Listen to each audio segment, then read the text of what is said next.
Hi everyone, welcome to the channel. Today I'm sharing with you the gourds that my parents are growing in Vietnam. These are very easy to grow, like extremely easy when it's in season, the right climate.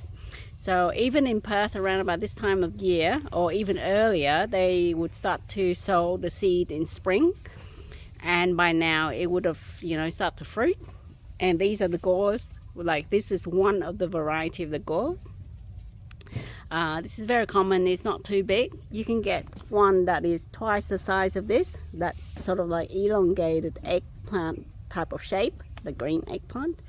You can get the type that are a little bit shorter and more round, and then another one that is it's like a spotted darker green with a lighter green. So, and I think that size is around about this size as well.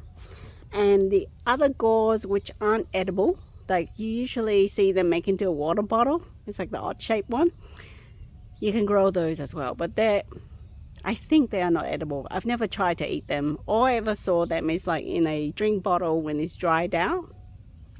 So I haven't tried to grow them, so I don't know much about them, but we grow this pretty much every year.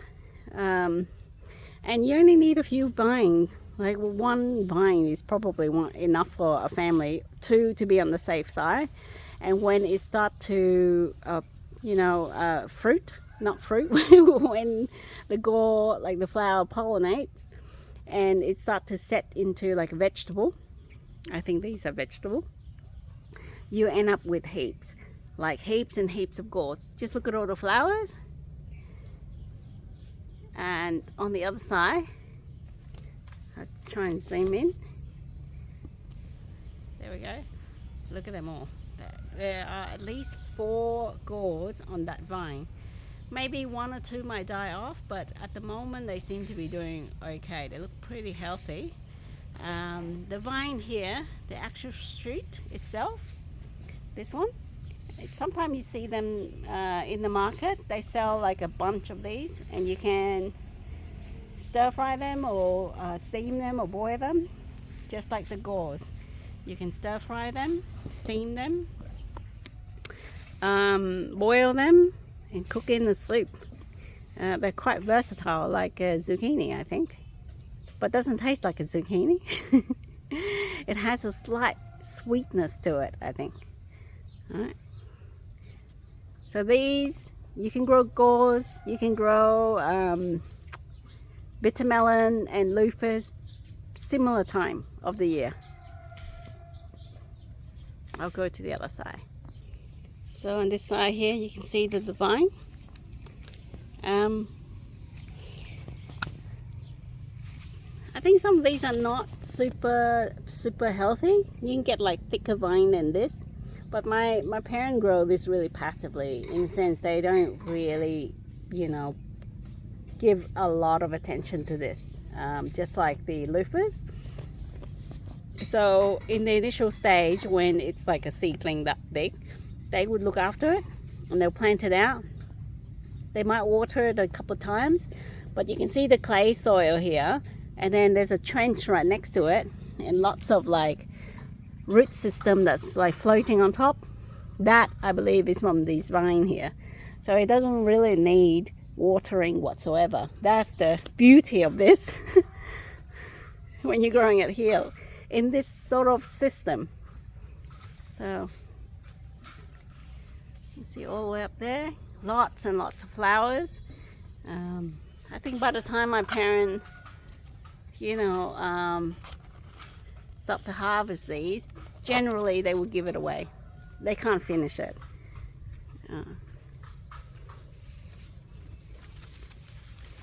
at that. This is what I saw from the other side.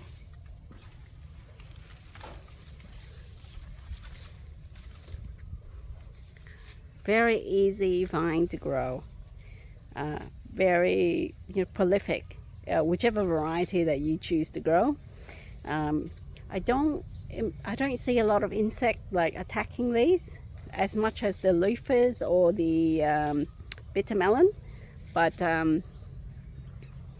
yeah, but it is something that you because my family has lots of relatives in Vietnam. They can give it away quite easily, and that's why I said if you can look, if you see all the flowers, there's so many, and by the time it pollinate and set into like a vegetable, you have more than enough to eat. But if you give them a little bit more, like say organic compost fertilizers or whatever you use, I think the vine is going to be even thicker. I've seen it growing really well, like thicker, and it will produce even more. So this trellis is a really cheap trellis with some bamboo stick and a sort of like a net.